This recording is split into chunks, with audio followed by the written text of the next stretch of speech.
In this video, we're talking about how to change the template of your resume in FlowCV.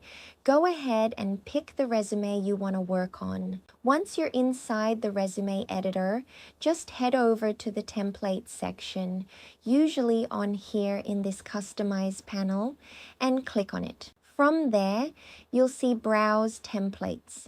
Click on it, and as you can see, it will show you different resume templates, like Simple, Modern, and Creative. You can just click through each one, and FlowCV will instantly preview how your resume looks, which is honestly really convenient. So yeah, there are a lot of solid options here, but for this tutorial, I'm picking this one because it feels clean, professional, and still a little modern. And don't worry, your resume content doesn't change, only the design does.